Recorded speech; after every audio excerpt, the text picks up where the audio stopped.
Emma called it out too. I wanted to get your thoughts on the Democratic Party here and whether or not what this upcoming Tuesday means for them. Ezra Klein recently wrote for the New York Times that over the past 15 years, the Democratic Party has made room on its left and closed down on its right. For all Hard disagree. Definitely go after the Republican voters. No, there's a better method out there. Okay, you can always convince regular people. Okay, you should always try and convince. You should always try to convince regular people. Like, remember that. No matter how stupid or silly, and it's a case-by-case thing, right? Obviously, there are some who are immovable objects, right? I'm not saying spend every waking moment trying to convince people who are just, like, so stupid that it's impossible to convince.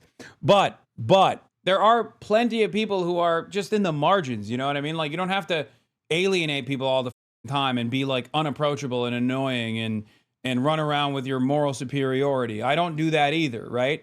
But when it comes to smoke for the commentariat or the politicians, I got all that smoke, including politicians that are ostensibly on my side, right? Like the Democrats. Of what the Democratic Party should learn from Bernie Sanders and Zohran Mamdani, there should be at least as much talk of what they should learn from Manchin or Golden or Marie Perez or Sarah McBride. The party should be seeking more, not less, internal disagreement. Do you agree with that stance? No. I mean, I don't know what reality Ezra Klein is living in, that the fact that the Democratic Party has tacked to its left. In what universe? Yeah. The coalescing around Joe Biden in the 2020 primary, the besmirching of Bernie Sanders supporters, the eschewing of that movement in 2016, and even in this current moment with Zohran Mamdani, who has been a shot in the arm for the Democratic Party, you still have Chuck Schumer refusing to endorse him, and Hakeem Jeffries' endorsement is lukewarm at best.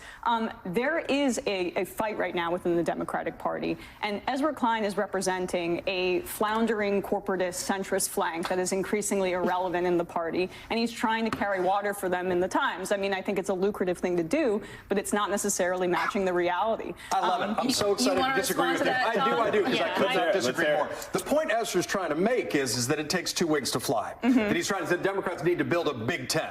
And he's not saying you got to choose between Zohran Mamdani and Bernie Sanders and the centrist wing. He's saying Democrats need to compete in more places. You raised a stat earlier that I think is the key one. Why, when Donald Trump's numbers are plummeting among independent voters, he's got 48% strong disapproval. How come the Democratic Party's approval rating is lower as a brand than the Democratic Party? That I was just trying to elucidate. So you believe it's because they're not far left enough? No, I believe that there needs to be a different approach to politics here. Not building a tent and saying we don't necessarily stand for anything, including Ezra advocating for saying that we should run anti-abortion Democrats in red states. So let's throw trans people under the bus. Let's throw women under the bus. Let's just do anything except reorienting territory, though. No, I think he's talking about being practical and trying and trying to expand the map. That's what needs to happen here. Is if Democrats are going, how do you expand the map? Is you win in Ohio and you win in Pennsylvania and you win in West Virginia. As much as Democrats hate Joe Manchin, he was the only Democrat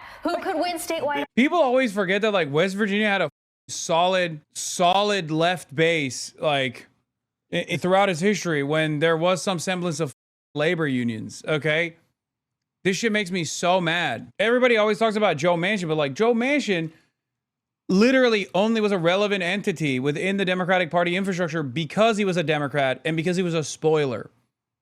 Okay, that's it. Joe Manchin would be worthless as a Republican. He would never have his committees. He would never have his position. He would never get that unlimited.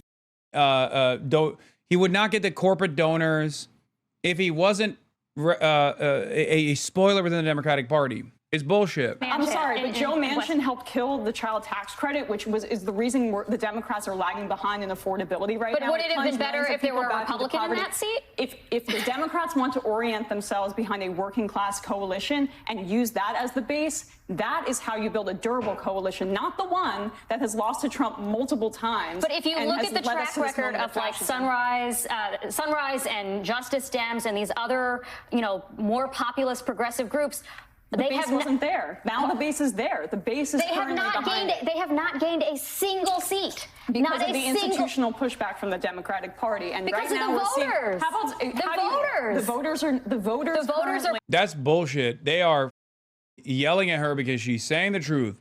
Yeah, dude. West Virginian voters actually live in this totally unique space, chatters, where they are utterly devoid of a need for healthcare. Famously, West Virginians actually don't need adequate housing. They don't need healthcare. They don't need affordability is not a prescient issue for them. Except Donald Trump did sweep with maybe not healthcare, but certainly tackling the affordability agenda. Consistently talk about affordability as being a very important part of his campaign promises. And yet, for some reason, we still act as though, like, no, these are not the people. Like, no one is saying go to West Virginia and talk to, like, former coal miners who have had no jobs or no job prospects in the last, like, 2 decades and be like, we are going in to protect our trans neighbors, okay? We are going in exclusively so that undocumented migrants can come in here and take over whatever jobs that even remain. No. Talk to them about a federal jobs guarantee. Talk to them about how you're going to build goddamn houses, okay? Racist people need to live in houses. Transphobic people still need shelter, okay? Someone has to build the houses so that the transphobic and racist people can live in those houses. They still need health care, okay? I hate this shit. No one is saying run on a trans first narrative in goddamn plus 35 West Virginia. People are just simply saying that run on an issue that they care about, okay? And then say, yeah, of course, trans people are also getting the same things that you're getting as well. So what difference does it make? Stop complaining, right? Election day, check-in as of 6 p.m. New total vote check-ins is at 1.7 million. Zoran on Morning Joe. And early in the evening, how you're doing against Andrew Cuomo. Well, I think the key thing is actually through 9 p.m. because we know that there will be so many New Yorkers who are casting their ballots today.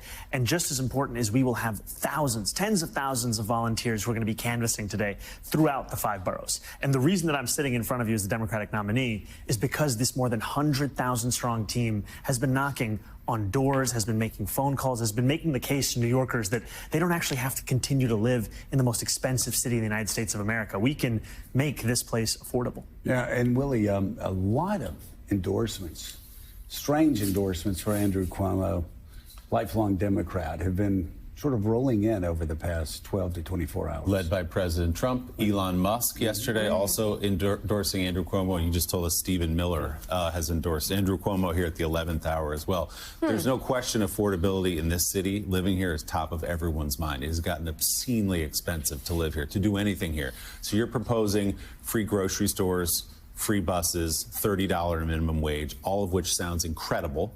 Cheaper groceries, not free groceries. Excuse me, cheaper groceries. But what people want to know is, great, I would love all those things. Yeah, how do you pay for it? Who's going to end up footing the bill for those programs? So I'll answer that question. Another thing that really pisses me off about this, it didn't say free groceries. He said state-run grocery stores, okay? But another thing that pisses me off is, like, how do we pay for 5,000 new cops? Why is that not a question that is ever asked? I mean, that's like barely that's the most visible campaign promise of Andrew Cuomo, right? Like, he has made no promises at all, really, other than the fact that he has O.J. Simpson's Bronco, but it's not actually O.J. Simpson's Bronco, right? But as far as, like, campaign promises goes, that's the closest we have arrived at with Andrew Cuomo's campaign messages, right? Why does nobody ever ask, like, how the f do we pay for 5,000 new heads? 5,000 new cops, man. You understand? 5,000 new cops is like $200K a year per cop. That's before, like, significant hazard pay. That's before we talk about all of the lawsuits that we're going to have to do payouts on. All the lawsuits that we have to do payouts on when they inevitably crack heads, you know? All this shit. Nobody ever asked that. They only ask throughout my career as a political commentator, I have only heard people ask the question, how are we going to pay for it? Not when it's about endless militarism, okay? Endless military incursions around the globe.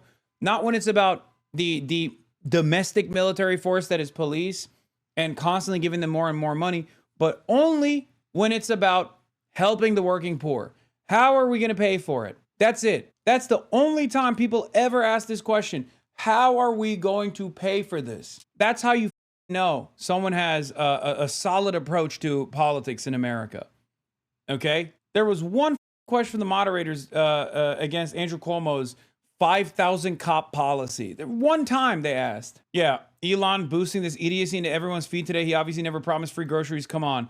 Law on election day, Mamdani backtracks and says he doesn't want free grocery stores after campaigning on it for months. Mamdani has never campaigned on free grocery stores. He campaigned on city-run grocery stores that would have lower cost food due to not being in business for a profit. They're just lying about his policies, man. They're lying about his policies now. What's next? They're going to be like, oh, he promised a rent freeze on all rental units.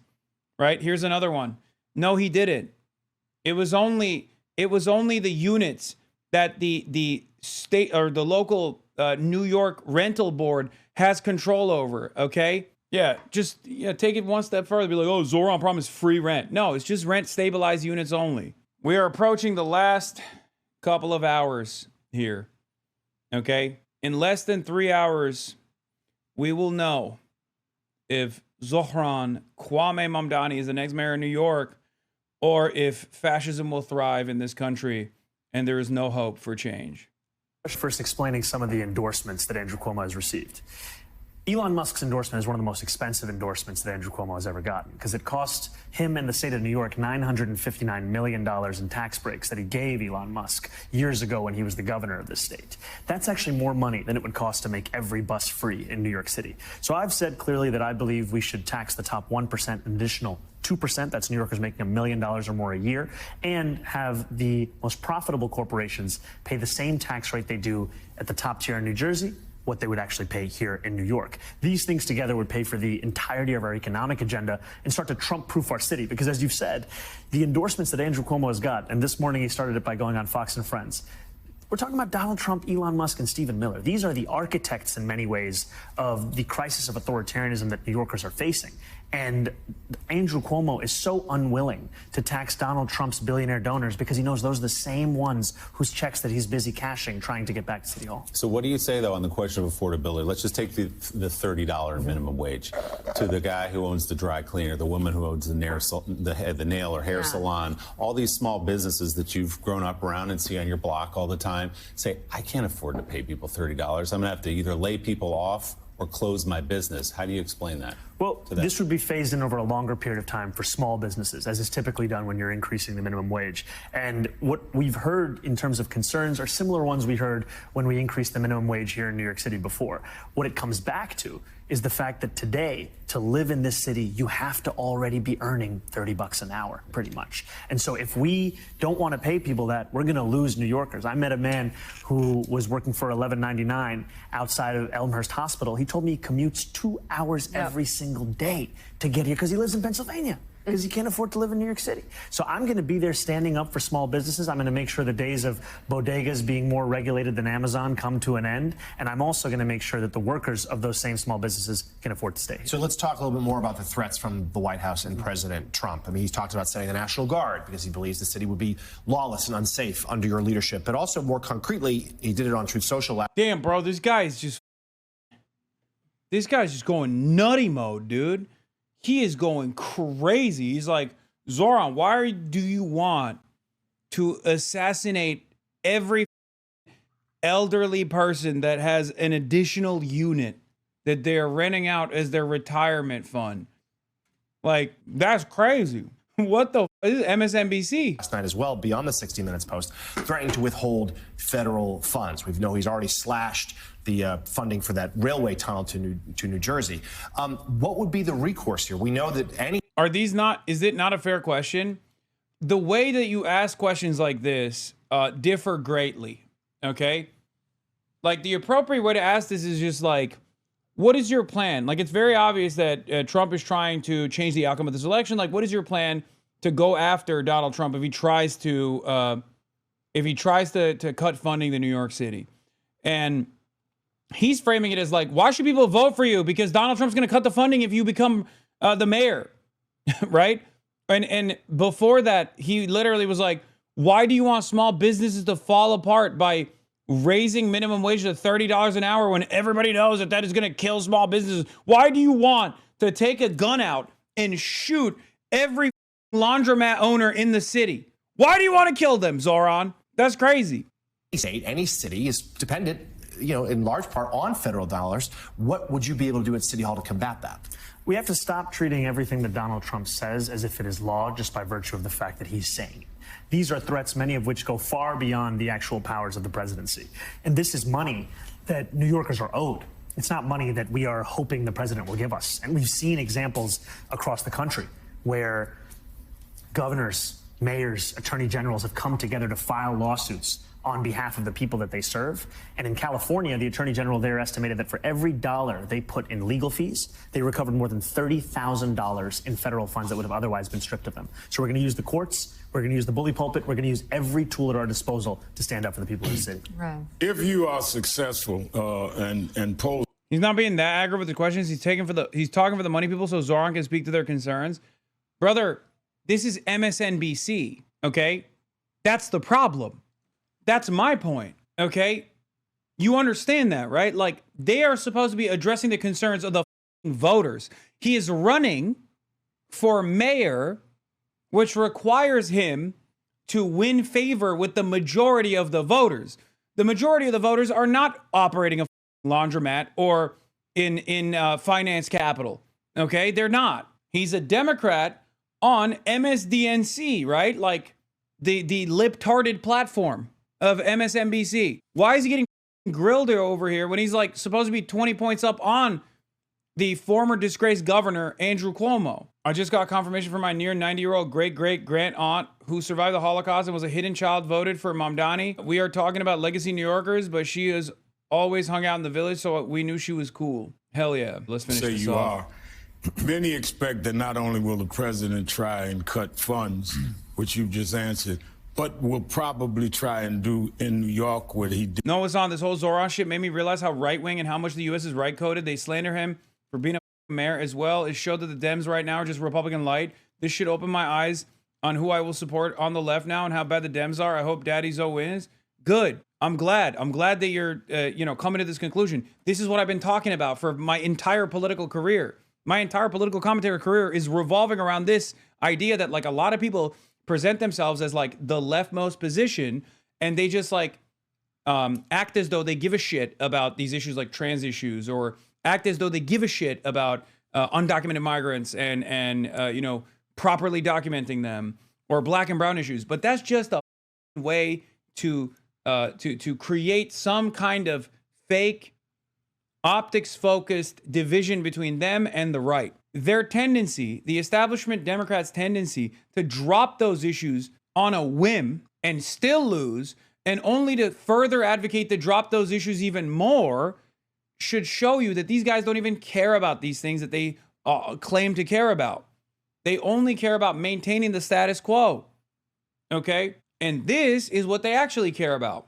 Making sure that moneyed interests continue to dominate our lives. If you really hate reactionary politics, like I do, then you gotta sometimes shit on the Democrats for hugging and kissing the Republicans. Where's the rant? I know someone has that rant from the DNC, the night of the DNC, when I was like doing the whisper rant, when I was whispering, but I was screaming. NBC exit poll, Israel position was important. Cuomo's policies are not realistic, 48%. He doesn't even have any policies. Realistic, 46%. Mamdani's policies are not realistic, 53%. Realistic, 43%. President Trump approval, 69% disapprove, 29% approve. Candidate's position on Israel, important to vote, 68%. Not important to vote, 29%. I don't know what to make of these numbers so far. The only that actually hates Republicans, okay? I'm gonna say it. I'm saying it, dude. I think Democrats don't hate Republicans as much as I do, okay? They love saying, oh, I guess you want to vote for Trump then. But like, dude, you don't hate Republicans. You want them in your party. You desperately advocate for them to come to your party. You literally have them at your convention. You have them at your convention. You have them come and speak at your convention. You literally have their loyal soldiers come speak at your convention, the border guards, the cops. Like, you love them. You want to the Republicans. You want to hug the Republicans. You want to kiss the Republicans. You want to be Republican. You want to be Republican. You're just a Republican. I hate Republicans. You don't. You want to fuck them and you want to suck them. Okay? So stop with this bullshit. I had to whisper yell because my neighbor had made a noise complaint at the hotel I was staying in after I got kicked out of the DNC the last day. My neighbor, my neighbor in the neighboring hotel room came up to my door, knocked on the door. I answered, and he said, "Hey man, listen, I agree with everything you say, but please, can you keep it down? Slasher, locked into the multi-screen live election coverage that New Yorkers can't trust." I don't know what to say about this. I don't even personally like this, the being mentioned in the same light as some of these other guys. I'm sorry. They are utterly oblivious. They're not knowledgeable. I think it's important to have not only like a clear-cut agenda, but also like a vision for a better future, but also at least like be, bare minimum knowledgeable about the things you speak on. It's just so, like, I think it betrays what I do or what I try to do. I know Slasher's just joking. I'm a rural Missouri sheet metal fabricator. I'm so sick of the culture war. Bullshit. Why can't people realize it's really about the people with money versus the people who make them the money? Yeah, exactly. I love how Kamala Harris, after this incident and the blowback from the disastrous convention, says she wanted a Republican in the cabinet. Truly one of the worst campaigns of all time. Yeah, if you want to understand a person who has demonstrated their inability to meet the moment, look no further than Kamala goddamn Harris. Ay, ay, ay. Anyway, I don't like these exit polls at all. I'm going to be honest. I have to tell you, it's not just young people who are coming here hoping to send a message to the Democratic Party by supporting Zohran Mamdani. I had a conversation with a 73-year-old lifelong New Yorker here who was furious with the Democratic establishment that he has supported in the past. He was voting for Mamdani, but really was almost less focused on Mamdani and what he expects from him in the coming years, and more focused on figures like Hillary Clinton or Chuck Schumer, who he blames as essentially paving the way and laying over. Yes. Oh, yes. Yeah, that's the reason why that rant, that whisper rant, has aged like fine wine. I love that liberals, like lifelong Democratic Party voters, are finally coming to that realization. It took so many defeats for them to realize that the Democrats were always lying to them about the electability arguments that they were presenting, as far as like the viability of centrist candidates to be the most electable candidates. Yes, I want to inject that into my veins, dude. I want to put that on a crack pipe and smoke it. Oh my Lord, I love that shit. It's good. That's how you make change. And allowing Trump to return for a second term, for Republicans to be so dominant at this point. I told you guys this. This was a major moving force.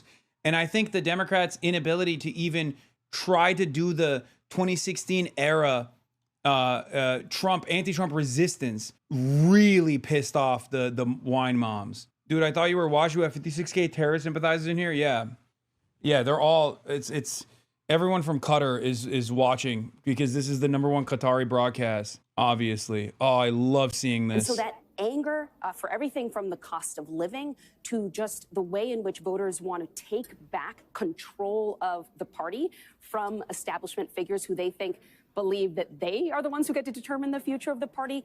Both of those things are very much at play here in this election. As much as it is about policy for many people, it's also about sending a message. And I had conversations this morning with 4 different longtime and lifelong New Yorker Democratic strategists, and they believe there's potential for history to be made here. I mean, already they think that in a way Mamdani has remade the New York electorate because of the amount of young people who are coming out. They believe there may almost be a Trump effect where he's able to bring out people when his name or his energy is on a ballot that maybe don't typically participate. And that's part of what they're going to be keeping an eye on for tonight, Katie. Why did you say the exit polls were worrisome? I didn't like the exit polls, but exit polls are unreliable. Because they, like what, a majority of exit pollers that were polled said that they don't think Zohran Mamdani's promises are realistic. That doesn't mean that they didn't vote for him, but it's crazy that they said that that's unrealistic. That's not a promising sign. But exit polls are often utterly meaningless. in LA, Chicago, and want to have a confrontation with you because obviously he wants to use your image toward the midterm elections. How will you handle that without playing into him, but at the same time standing up for the rights of those that are legally here? And how do you unite the people in the city that may or may not have supported you, faith leaders and others, to be part of defending the rights of the city without playing into a confrontation? Secondly, how do you deal with those that are concerned about public safety? You have said that you would keep police commissioner in her place. And how do you, and I don't know if she's responded or not, but how do you let people understand progressivism does not mean that we're not going to have law and order and safety in the city? You know, I appreciate these questions, Rev, because what they speak to is the fact that New Yorkers deserve safety and justice. They don't have to pick one or the other. And that's what we're going to deliver. We have Commissioner Tisch, who Eric Adams, when he appointed her, he had embedded the upper echelons of the NYPD with corruption and incompetence. And she started to root that out, lowered crime across the 5 boroughs. That'll continue under Mamdani administration, alongside the creation of a Department of Community Safety that will actually be responsible for taking on the mental health crisis and the homelessness crisis. Because when you speak to New Yorkers, these are things that are top of mind. And politicians make us feel as if these are natural parts of living in this city. These are political choices. It was a political choice when Andrew Cuomo cut the funding for a homelessness program when he was the governor. It's a political choice for us to continue having more than 4,200 New Yorkers sleeping on our subway platforms and in our parks. And I look forward to working with the commissioner because, as she said, we do not need the National Guard here. If this was about safety, Donald Trump would have sent the National Guard to the top 8 out of 10 states with the highest crime rates in the country. But they're run by Republicans. So he hasn't done that. So what's it about? It's about intimidation. Right. He's looking to intimidate people across this country. You used a phrase that I thought was interesting, that we need to Trump-proof the city. And if you could explain how New Yorkers might be paying more to Trump-proof the city and why they might need to do that. We have a president who is looking to rip up the very fabric of this city. And that means being ready preemptively for these kinds of threats as opposed to hoping that they don't come to bear. And we have a law department in New York City that used to be one of the most storied law departments in the country. It was on the front lines in fights for equal rights. That department currently has fewer lawyers than it did before the pandemic. We have underfunded so many of the most critical parts of city agency work. That's part of what it means to Trump-proof. The other part of this is, how do we actually stand up for New Yorkers across the 5 boroughs and immigrant New Yorkers? Because right now we have protections in this city. We have a city law that says ICE agents are not allowed into New York City schools unless they have a judicial warrant signed by a judge. But we have a mayor who knows his personal freedom is dependent upon not critiquing the president's immigration agenda.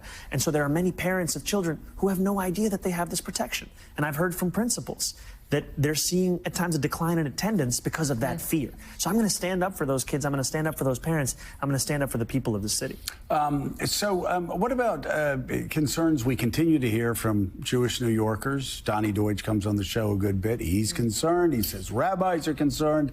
I talked to somebody who works with you, Rebecca Katz, who said you actually went to more high holy services in the Jewish holidays than most Jews she knows in New York City herself. She said that as a Jewish woman. And she said you've done everything you can do, but it's never enough.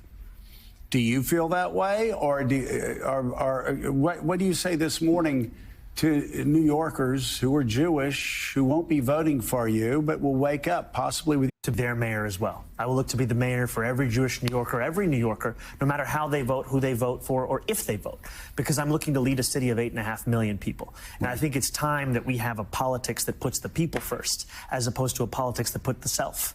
And it is a responsibility we have in leading this city to ensure it's one that doesn't just root out anti-Semitism, but also celebrates and cherishes Jewish New Yorkers and their place in this city and in the history of the city. It would be an honor to be the mayor. And Hispanic New Yorkers. What do you say to Hispanic New Yorkers who are afraid and may be swept up in ICE raids, whether they're American citizens or not? What do you say to them? I understand their fear. Latino New Yorkers across the 5 boroughs, these are New Yorkers who have told me time and time again that the very neighborhoods they call home are being hollowed out. I've spoken to small business owners who told me that they just don't have the customers they used to. I spoke to a Dominican barbershop owner in Harlem who told me that all of his barbers have... Are you feeling nervous? I am. I mean, Yes, I think it's understandable why I feel fucking so goddamn nervous. When will we know the first results? We're at 9 p.m. We're gonna win Hasan. Inshallah, inshallah, inshallah, inshallah, inshallah. Okay. Oh my God. Left, center, right. Anna Kasparian, Ben Shapiro, election night coverage at CNN. Yeah, 9 p.m. Eastern. 9 p.m. Eastern. 9 p.m. Eastern. So 6 p.m. if you're in Pacific time. 6 p.m. Pacific. 9 p.m. Eastern. I'm like, I don't think you guys understand. Like, I'm hanging on by a thread. Okay. Everything is so ass. Everything is so ass. I love that this one chatter said, you just ate pork. Your prayers don't mean anything. Brother, inshallah just means I hope in Turkish as well. You understand that, right? Like, I hope you get it. It's not directly about like praying to Allah that this happens. That's what it technically means, but it's also something that you use regardless of how religious you may be or not. It just means God willing. It's like when I say Jesus Christ, that doesn't make me a Christian, okay? When someone says God bless you, we joke and we say, no, you have to say science bless you. We're not being sincere. Oh, is there any chance you're meeting fans tonight, or is the event private? I mean, there will probably be a fans that are at the venue. Yeah, no, it is a closed event. There are a shit ton of different watch parties all around the city. Bro, you have 50K viewers. You'll have people tapping in right now, asking you something you answered 1,000 times already. I mean, that's the same when I have 30,000 viewers as well. Let's be real. That's just the common thing that happens in this community. I could have 1,000 people. I could have, when I first start the broadcast, I have like around 10,000 people as viewers are trickling in. And I answered the same question 1,000 times. CNN poll on the Israel factor. In New York City, there are 3 issues that animated a ton of conversation. Did Jacob Kornbluth film this from the toilet? What the f is this tinny ass audio? In this race, especially in those 2 big mayoral debates that we saw. First, the importance of the candidates' positions on Israel. Look at this, 38%, the plurality of New York City voters call the candidate's position on Israel a major factor. 30% a minor factor, 29% not a factor at all. Of course, that cuts both ways since there was a real contrast in positions on Israel. How about, yes, in New York City, we are 3. March, where the f are you? March said Jizreel. I'm getting pizza, I told you. Lamb over rice and white sauce place going to be $8 tomorrow. Zora, I'm about to win. Oh my God. Again, inshallah, inshallah, inshallah, inshallah, inshallah. Status in this country, and yet they're still terrified to come to work because they know that ICE has no interest in the law or the people that they're supposed to serve. They're interested, frankly, in intimidation. And I also am proud to be sitting here in large part because of the support of the Latino community. You know, I don't think I would be the Democratic nominee were it not for the fact that we had a majority of Latino support in that primary, and I'm looking forward to continue to build a coalition that looks like the city of New York. To go back to Joe's previous question, I've talked to Jewish New Yorkers who like your message of affordability. They think it's the right message, but then they go back and they say, well, he supports BDS. He won't condemn the language of globalize the intifada. He seemed to play both sides after October 7th in his initial statement. They're Oh, brother, this guy stinks. Deeply worried that you have some animosity for Jewish people and for the state of Israel. How do you respond to that? Look, I think critiques of the state of Israel are critiques of a government, as opposed to critiques of a people and of a faith.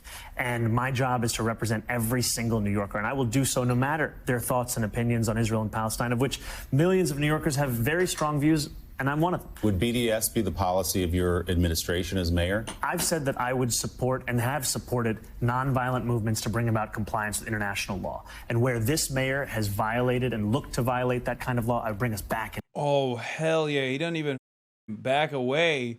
Oh my God. Oh God. In the last moment too. So yes. No, I'm talking about compliance. Okay. Right? And I've said that I support BDS because this is a movement that is looking for that kind of compliance. We haven't seen it. So there's a crisis in this country, particularly since the pandemic, in education. in teaching young people. New York City public school system is over 1 million kids, which is bigger than most cities in the United States, although it has dropped somewhat in recent years, which in itself is a concern. There have been mayors, both Republican, Bloomberg, and Democrat, de Blasio and others, who have fought for mayoral control. The city would run the school, the mayor would run the schools. But you have said you're not necessarily in support of that. Why? Why give that up? So I've been critical of the way in which the Adams administration especially has used mayoral control, critical because of the way that it has pushed parents and educators and students out of a deliberative process. I think that the mayor has to be accountable, but what I've heard from too many is that they go to a hearing about the future of a school that their children go to. 8 hours of testimony, child after child, parent after parent, teacher after teacher. Meanwhile, the decision was actually made weeks and months prior, and this is just a mere formality. So my vision is to build a school system that's not only providing excellent quality education that is the envy of the country, but also one where parents and teachers and students see themselves more in the system as opposed to just being subjects of that system. We had on the show right before you, Maria Shriver, who teased me about she did a profile of me 30 years ago when I was a lot more controversial. And it made me... Yeah, when... a lot of people don't know. A lot of people don't know the good Reverend's background, okay? People forget. He was profiled by, let's just say, his background was so unique that he was profiled by Louis Theroux, okay? I remember. As I've looked at I think he was cooler back then, though. Like, straight up. I think Al Sharpton in the 90s was far, far cooler. Even though, you know, people say FBI informant, stuff like that, but... during this campaign, they've used statements you said, videos that may have been edited. Are there any things you would like to clarify or apologize for? I've had to live and say I was wrong to say that. I didn't mean that. Is there anything you'd like to clear up before people finish voting today? And secondly, can you commit to doing something about the mice? We almost lost Mika this morning. I know. About a mouse. Oh, my God. There was one in here or something. No, I don't think you know, the days of government considering a problem too small, those days are coming to an end. Yeah, There's no problem too small, no crisis too large, because we deserve a city hall that actually cares about every issue that New Yorkers are concerned with. And, you know, I was at Tom's Diner on 112th and Broadway not too long ago, which is right around where I grew up. And as I walked in, a man looked at me from his booth and he said, "You know how I know you're doing well?" I said, "How?" He said, "Because they're lying about you on TV." Yeah. And, you know, these more than $40 million in attack ads, you can smear and slander me as much as you want, but New Yorkers are also smart enough to see through that. And I'm also proud to say that, you know, much has been made of my age. I think with youth comes two things. One is the arrogance of an innate sense of possibility that I think too often we are losing in our politics. And the other is the humility that you do not know everything. And you must actually surround yourself with those who are experts in the fields that you're looking to deliver on. I think for too long, we've had a sense of leadership that pretends as if it is all-knowing, when in fact, what a leader is supposed to do is to empower those around them to deliver on the agenda that they ran on. I'm looking forward to being that. So any statements or any like defunding the police, you obviously don't believe that anymore, right? Yes, I've said that very clearly. Said that time and again, right? That we're not... Anything to clarify. I mean, I'm not saying you said or did it, but clarify or say maybe I've learned how to be more careful. By the way, we do this to Rev every time he's on the show, and then Rev will do it to me. Right. And we're both apologizing for things we said years ago. No, I think I've said that you know, the tweets that I wrote in 2020 around defunding the police, that's not the position that I hold, and I'm running for mayor to deliver public safety. Shut up, guy! You guys are so dumb. You guys are so dumb. You guys are so dumb. His policy is literally just, I can just say it openly now because the polls are about to close. You're so stupid. His literal policy is verbatim defund the police, dummies. It's just spelled out instead of associating with the defund the police language that was unfortunately destroyed by the Democratic Party as well as the Republicans. He's just not using the term defund the police. Okay? Oh my God. And I did already bring this up during the election cycle as well, where I was like, no, he's just saying defund the police, but he's just describing what it is instead of saying defund the police. It's no different than when he says Israel has a right to exist, not as a Jewish state, not as an ethno state, but as a state with equal rights and equal representation for all people that live there. That is literally not a reversal from his previous position. That is a one-state solution. What is wrong with you? Just read between the lines. Some of you guys are such dullards, bro. I swear to God. He's just reframing his position in a way that is more appropriate for liberal consciousness and liberal audiences. He's literally promising he won't reduce their budget at all or reduce their workforce at all. That's very clear. No, he's saying he's going to keep the same headcount and actually reduce their workload by hiring social workers. What do you mean? Now, will he actually follow through on that promise? I don't know. Because the most annoying aspect of this has been that he's going to keep on Tish, the current police commissioner.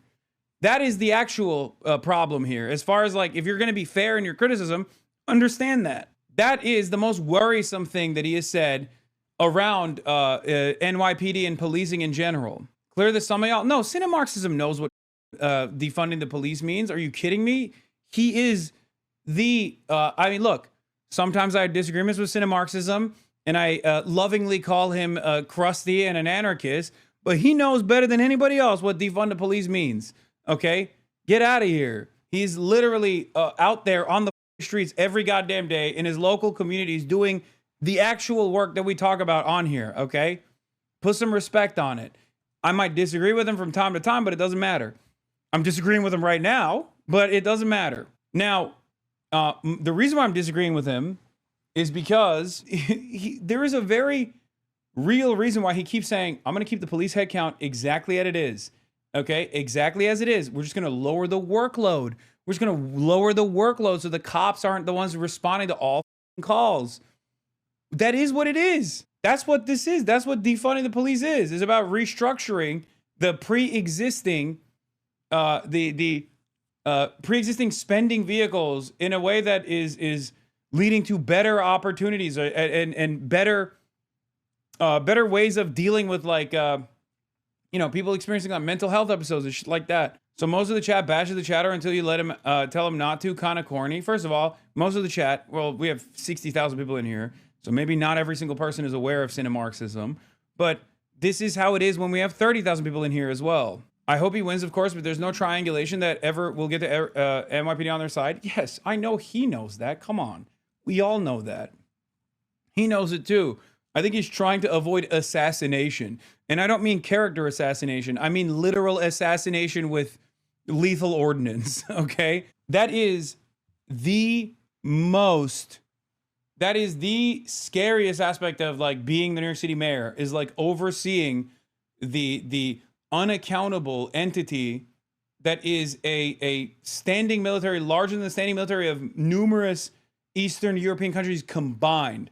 The NYPD has submarines, okay? Yeah, he's trying to avoid a de Blasio style situation where they like arrest his wife and then dox her in the way that they did to de Blasio's trans child. I remember. They're insane. The Sergeant Benevolence Association within the NYPD is one of the most like insane terror organizations, okay? In any case, I think it's good. I think it is good that Zoran has a way with words. Will he actually follow through? Will he actually follow through on campaign promises? Will he actually like do the things that he said he was going to do? That obviously we'll have to wait and see. And that is, of course, if the NYPD literally kidnapped de Blasio's trans daughter. I think she's trans, right? I don't want to.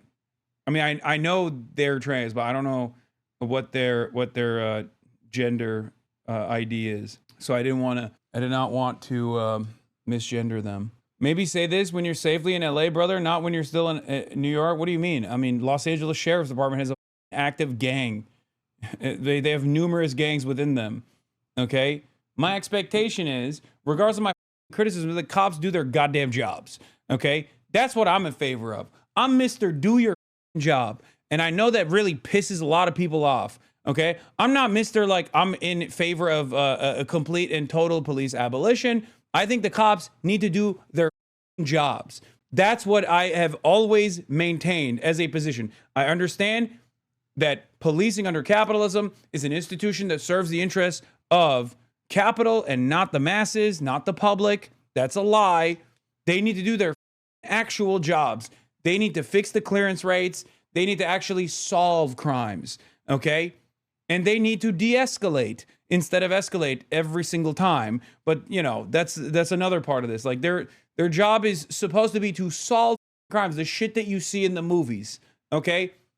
That's how they need to behave, and not like what they actually do in the real world, which is sit around playing Candy Crush and beat the living doors off of people for being like, hey, a tax dollar shouldn't go to Israel, okay? Or, hey, I don't think the federal government should come in and kidnap our neighbors. Can we please have one day for us? Have one day for us? What do you mean? I was once a normie moderate Dem. After so many failures and disappointment of Dem politicians standing up, I have fully embraced the Zoran wave. Perhaps one day we can get back to compromise and moderation, but only after fascism is fully defeated. Hell yeah. Good. I'll take it wherever I can. I'm sorry your dick is dead. He is. My dick is dead. My penis.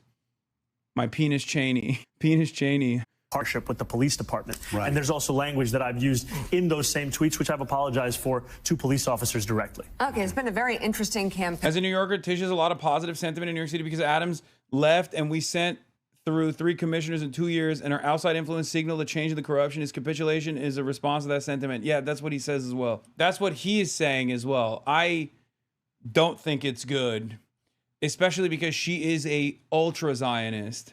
Okay? Like, her last name is on the door of the New York University School of Arts, right? Isn't it the Tisch School? Like, not only is she the daughter of like incredibly wealthy New Yorkers, but also outside of that, she is a major booster for Israel, okay? A major omega booster for Israel. Kind of feels like he's pulling back on a lot of the rhetoric that gave him his momentum. No. There are areas where you can say that. There are areas where you can say that, okay? But as far as like pulling back from the defund the police to just still basically explain what defund the police is not an area of retreat.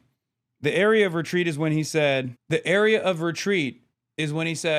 globalize the intifada, I don't say it, and it's a really mean thing, when he knows it's not the case, right? Yes. Closing argument, 30 seconds, go.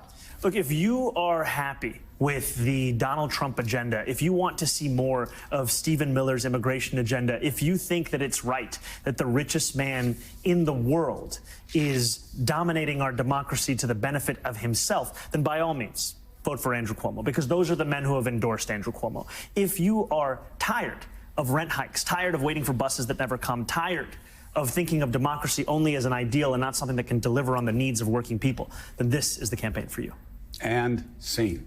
All right, Democratic nominee in the New York City mayoral race, Zohran Mamdani. It's great to have you back on the show. We'll see what happens today. Thank you so much. Thank you. And my apology, I apologize for mispronouncing your name for the past few weeks, but I'm getting better. Mamdani. Which camera are we looking at here? Andrew, Andrew, it's not that hard. Oh. Nice.